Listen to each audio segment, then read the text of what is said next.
ناظرین السلام علیکم ورحمۃ اللہ وبرکاتہ۔ حکومت ہند کی وزارت تعلیم کی طرف سے سرکاری اسکولوں کو ایک حکم جاری کیا گیا ہے کہ تمام اسکولز یوم آزادی کی 75ویں سالگرہ کے موقع پر سوریہ نمسکار کا پروگرام منعقد کرے۔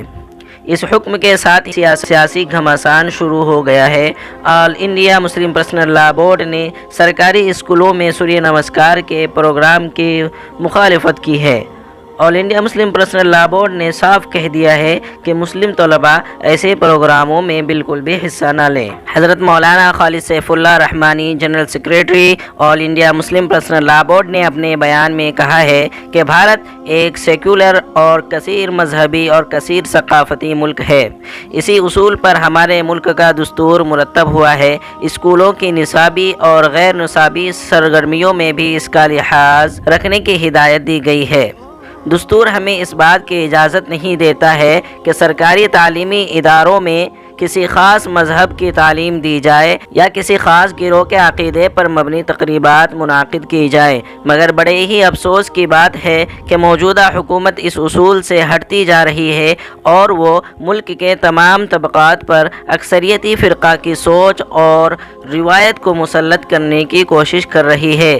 اسی کا ایک مظہر یہ ہے کہ حکومت ہند کے انڈر سیکورٹی وزارت تعلیم نے 75ویں یوم آزادی کے سالگرہ کے موقع پر 30 ریاستوں میں سوریہ نمسکار کا ایک پروجیکٹ چلانے کا فیصلہ کیا ہے، جس میں 30,000 اسکولوں کو پہلے مرحلے میں شامل کیا جائے گا۔ 26 جنوری 2022 کو سوریہ نمسکار پر ایک میوزیکل کنسرٹ کا بھی منصوبہ ہے۔ ریاست آندھرا پردیش کے تمام ضلعی تعلیمی افسران کو مرکزی حکومت کی طرف سے اس کی ہدایت دی گئی ہے۔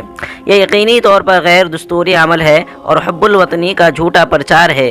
سوریہ نمسکار سورج کی پوجا کی ایک شکل ہے۔ اسلام اور ملک کی مختلف اقلیتیں نہ سورج کو معبود سمجھتی ہیں اور نہ اس کی پرستش کو درست جانتی ہیں۔ اس لیے حکومت کی ذمہ داری ہے کہ وہ اس قسم کی ہدایت کو واپس لے اور ملک کے سیکولر اقدار کا لحاظ رکھے۔ ہاں، اگر چاہے تو حب الوطنی کے جذبے کو ابھارنے کے لیے قومی ترانہ پڑھوائے۔ اگر واقعی حکومت وطن عزیز سے محبت کا حقوق ادا کرنا چاہتی ہے تو اسے چاہیے کہ ملک کے حقیقی مسائل پر توجہ دے۔ ملک میں بڑھتی ہوئی بے روزگاری، گرانی کرنسی کی قدر میں گراوٹ، باہمی منافرت کا باضابطہ پرچار، ملک کی سرحدوں کی حفاظت میں کوتاہی، حکومت کی طرف سے عوامی اثاثوں کی مسلسل فروخت، یہ وہ حقیقی مسائل ہیں جن پر حکومت کو توجہ دینے کی ضرورت ہے۔ مولانا رحمانی نے کہا کہ مسلمان بچوں کے لیے سوریہ نمسکار جیسے پروگرام میں شرکت کرنا قطعاً جائز نہیں ہے اور اس سے بچنا ضروری ہے۔